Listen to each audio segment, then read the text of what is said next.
So, David, welcome. Thank you for joining us on the podcast today. I'm really excited to talk with you.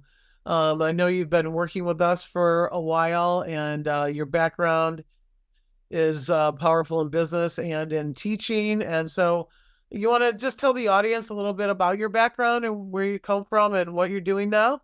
Yeah, sure. Thank you, Mary. I love meeting with you, and I think our friendship over the years has really grown, and I love ITR and what you're doing with it, so appreciate being here. So background-wise, the clip notes, my background educationally is in psychology. So I started out in community mental health and was working with children and families and then county crisis team, and I quickly moved from direct service into more of an administrative position and started my career in public administration and later healthcare administration. And now I'm working in higher ed. So I've got about 20 years of management experience, all with the background of organizational development, psychology, counseling. And in my current position, I love what I'm doing right now because it gives me an opportunity to stretch in a lot of different ways. I have a lot of variety in my work, and there's administrative, there's direct service counseling with young adults, coaching. And of course, I'm working with you guys and stretching in that way too, doing online trainings and some trauma effective coaching. And there's investigative work that I do with an HR contract that I have. So I'm just doing a lot of different things, which I enjoy. And I think that what I've experienced with ITR so far is that trauma effective training that I've been exposed to and some of the processes I've gone through personally have just informed me in ways that nothing else would have. And I know I might be skipping ahead a little bit, but I think that it's given me some tools to use in a professional context that you just don't get anywhere else. I'll leave it at that for now until we get further along. But yeah, as far as background, there's been several jobs. I tease students sometimes that I'm in this position for a reason because I've worked since I was 15 years old and consistently. And so I've always had work, made it. I've been hired, fired, laid off, transferred, quit, done it all. I've had 3 major career changes. They've all been similar in the sense of my levels of responsibility and working with people. But that kind of experience and being able to have the background of hiring and coaching and letting people go and making those sorts of decisions has really been invaluable for the position I'm in now. And in some of the coaching I've done too, even when I'm coaching individuals, especially, I don't want to stereotype, but like middle-aged males, I can relate to really well. I can relate to young people and some of the decisions that they're having to make for the rest of their life. But, when change comes, having a change coach, so to speak, in your life that's been through it all really helps. But personally, I have 2 sons, 3 grandkids. I've been still married to my first wife. We got married when we were 12. So that helps, but no, just kidding. And what are the kind of things would you like to know? Well, so that's how many years in the helping profession? In the helping profession, direct service, I would say at least 10 years in management and hiring and coaching people at work, over 20. Okay. Well, you mentioned that you teach psychology still? Yeah, that's true. I'm an adjunct instructor for the university I work for, and I have a class every quarter at least. So I teach career and personal development, and I adjunct for the psychology department. And I also teach a class that's also a lot of fun for the technology department called Technology and Society, which has more of a psychology, sociological focus to it. So doing those things too. All right, cool. So I know that you heard about ITR from me because we're friends, and I was telling you about this, and I'm excited to let you know about it. And so do you want to talk about kind of what some of your experiences are in the mental health field and how you see ITR as kind of being a disruptor of sorts? Yes, I would love to say something about that. So after getting my master's degree in counseling psychology, I worked for an agency and focused on children of abuse. And being young, male, just out of school, they gave me some of the most difficult abuse cases. I was also on the crisis response team for that agency.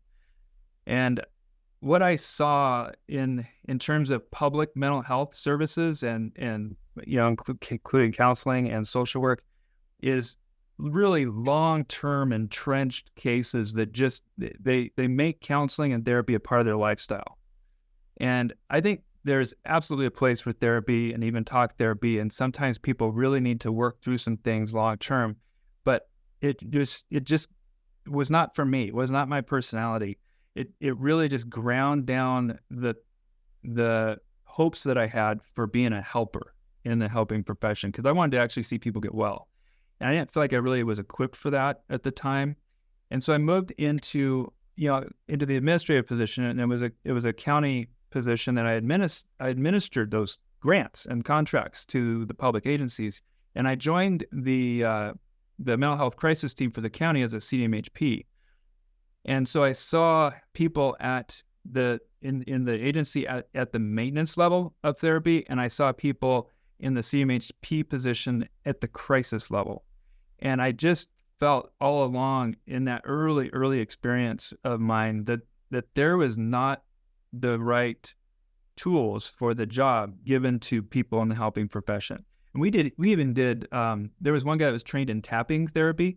This was back early 2000, 1999, but we did that with some of the crisis work, some things to really it was along the lines of EMDR, just to kind of wake people up or get them to be open and ready for change. Because that, if you're in a mental health crisis, you're not even thinking about, you probably lost hope in the future. So I've seen some of those power therapies and power techniques in the past. I've seen long-term therapy, and working closely associated with mental health services and administrative work in healthcare and in corrections and now in higher ed. I've always thought that there's a place for power therapies or power techniques, but I just didn't know what it was or where to find it. So when you first introduced me to ITR, I was really excited about how you were describing it, and that it was a time limited process, and it was designed to actually help people get well and move on with their lives. And I have totally found that to be true. I'll give you one example, a personal example. My mom died about 20 years ago, and my mom and my relationship was not great. We had our issues, probably bordering on a toxic relationship. And so when she died, there was a lot of hurt feelings that I still was carrying with me, for my role in that and for what I wish that she could have been for me. And I went through years of therapy. I went through 3 years of talk therapy, and then off and on a little bit after that. And it was helpful. I mean, I felt like I really dealt with some deep things, and I loved my therapist. I eventually moved away from that. So that was in the past. That was, several years ago, 20 years ago. And one of my first experiences with ITR was, well, I'll just talk about my mom's death and go through this ITR process. I've dealt with it. There's no problems. And I laid it out, and I went through the representation, and I didn't get overly emotional. It wasn't like those emotions were creeping back up necessarily. It was like I had a sense of relief that I had never had before. And I felt like that was really, that's actually been instrumental in my enthusiasm for the process. But I also thought that this is something that definitely needs to be talked about. The instinctual trauma response and how our brains naturally respond to events and things that happen in our life, and that there is a process to go through to relieve that is pretty fantastic, I think. Yeah, you had talked about one of the guys you worked with from out of the country, and how he viewed, after he had gone through a few of his situations. And Yeah. what was it that you were saying, or his experience that he relayed to you? Yeah. So he was, he'd been stuck for a long time in some infant trauma, and it tried several things. And once he went through this process and the representation was done, he sat back and he had a different look about him. And so I wanted to ask a little bit, I said, what was that like for you? And he just said, I feel a little sorry for the little guy. And some words like that. But what he meant by that was so significant because he had all of a sudden watched himself go through something, as in this case, it was a young child. And he had been able to see it from that third-party objective perspective. And there was some emotion, but the emotion was more relief and sympathy, because we talk about, the sympathetic observer, the being in the compassionate, compassionate witness, and that third person. And it really was significant for him to be able to see it from outside. And one of the terms that he and I have used before is, when in doubt, zoom out. And this process really helps that, back up, take more of an objective third person look at something that happened to somebody in their young age or a different age, in the past, and really be compassionate toward yourself. Learn what it means to be compassionate toward the parts of you that have gone through something that may still be with you, but that need something from true self, need some comfort, need an adult in the room. That's powerful. So how would you describe this to someone that's just kind of learning about ITR and why they should try it, possibly for themselves, even if they've done therapy for many years? Like, what would you say to them? That's a great question, because I've tried to describe this. How you have your closest friends and family, they're like, what are you doing now? And you try to describe something to them where they haven't seen a thing about it. So what I say is that it's a powerful short-term therapeutic technique that uses art therapy and teaches you how to be a compassionate witness to the instinctual trauma response that you've experienced. And I do take a second to describe how I understand trauma now after this. And it's that because some people kind of have a reaction to saying trauma or traumatic, experience. And so I was like, we don't measure trauma by the severity of the event. There, of course, are traumatic events, but it's not the event that defines trauma. It's how the body instinctually responds to the event that defines the trauma for the person. And nobody gets out of this alive. Nobody gets out of this life without trauma.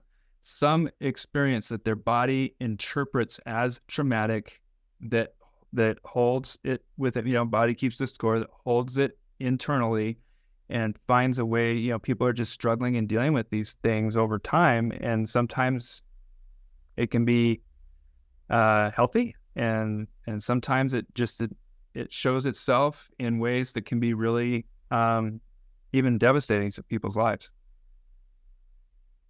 So how can you describe what the results are of actually doing the work? So how I describe the results of doing the ITR is that it takes the emotional charge out of past events and the stories we tell ourselves.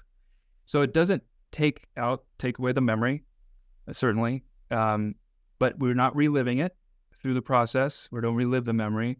It takes the emotional charge away. And I think that's powerful, because when you take the emotional charge away from a past negative event, it turns into something called wisdom, where it's something that we can learn from instead of be traumatized by. When we can look at an event or the way we responded to an event in a third party, in a compassionate witness framework, we can take that and now learn from it and apply it to future challenges or current situations, who we are as a person and true self, how our parts have reacted to things in the past, and what we'd like to change in the future. And it turns into wisdom, a great deal of wisdom, I think. And so I think that that's the result. It doesn't make you relive the trauma. It doesn't take the memory away. In fact, sometimes it really honors the memory. That's a great way to say it. How would you encourage professionals to learn this as a tool in their belt? Yeah, good question. Because a lot of times the professionals that are in the helping profession are people that have been trained in traditional therapy methods. And like I said, I still believe there's a time and a place for those things. As a tool in the toolbox, I would think that you'd almost, in most cases that I can imagine, want to start with this and then see what's left. And one of the early things that we do with folks is go through a timeline, and I'm using that in career counseling too, the timeline, because I base my career counseling on personal values, and those values come from how the stories we tell ourselves about events, that happen in our life, and those events are the powerful events, the big events, whether they're negative or positive. So I think starting with a timeline, integrating this tool into your therapeutic process, it's hard for people when you go through any kind of training, any kind of professional training, graduate school, you're encouraged to pick a school of thought or to develop a school, a method of your own, and with, combining things that you're learning and really dive in and learn that process. And people get a lot of self-satisfaction, and they get a lot of good feedback. And, if they're good at building rapport with clients, they really get into their methods and processes. And so to take somebody out of that's been doing it for 20 plus years and say, hey, here's another tool, I still think that it's very, very valuable. Maybe it's something that you could even start with, in your therapeutic relationship with somebody, to really get through some of the big blockages. And if somebody wants to do ongoing talk therapy with you after that, or there's some things left over, or there's some glaring diagnostic things that need to be done, like there are sometimes, then maybe you can address those a little bit more cleanly. I don't want to sound like a know-it-all, but if you could take out some of the instinctual trauma responses to events, then maybe you're dealing with something that's a little bit more purely a mental health issue, if there's still stuff left. What have you seen in training? Because I know you've been involved in a handful of trainings with therapists, and what have you seen, in some of their epiphanies, or what they have expressed to you in doing the trainings? Well, that's what I really like about the technique. I think this is really good for people that just care about others and might be in a situation where it's situational. They're dealing with somebody that has, intense grief, or there's been a traumatic accident or event. And the lay people that are in those positions really grasp this pretty quickly, because it's just like some quick tool that they can use to help in the moment. And that's where their head's at. And even in my experience with crisis work, I mean, being able to talk about compassionate witness and talk about trauma in an educated way is so powerful, just to sort of relieve the pressure for somebody that's gone through something in the moment. And I think that long therapists and therapists come from different backgrounds. They have different training, graduate programs that they go through. And so there are some variances there. But like I said, I just think it can be harder for therapists to kind of see how this might fit in with some of their processes. So I think that coming to training with an open mind is really important, and trying to, because that's just part of my nature, and one of my core principles is to continually learn and to find ways to improve and to next level in whatever I'm doing. So if you have that open mind and you want to learn and you want to grow and find ways of integrating this, I think as the training has progressed,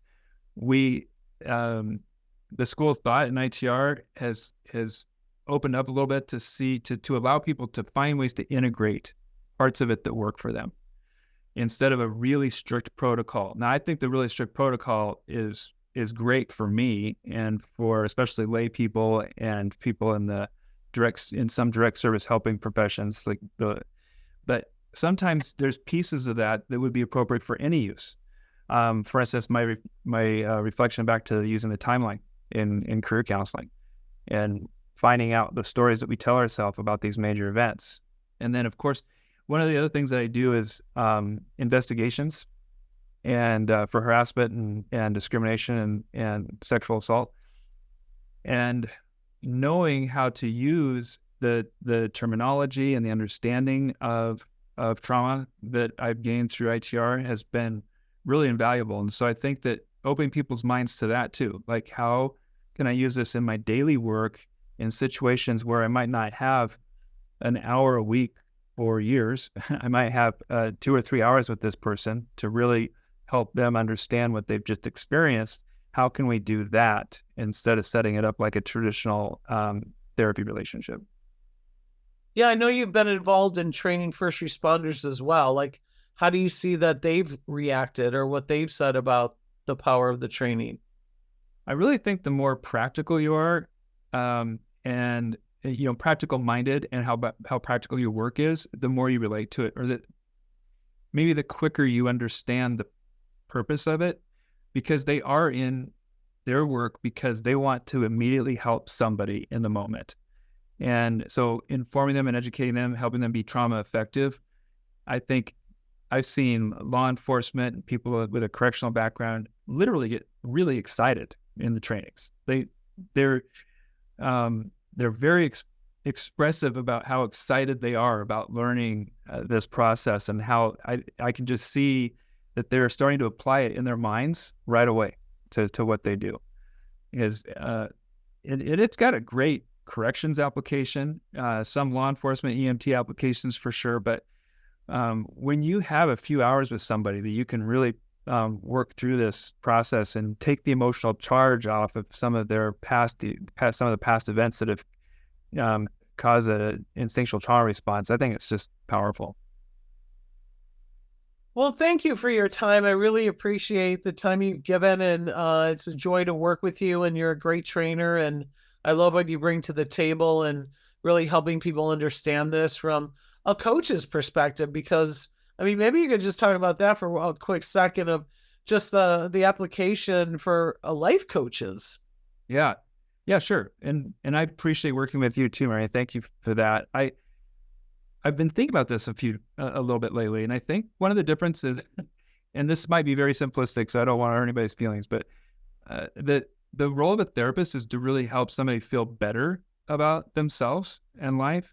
And I think the role of the coach is really to challenge somebody about their life and to keep them in a state of mind that's a little bit off balance in terms of what are we working toward, what's not working, and what are we doing about it.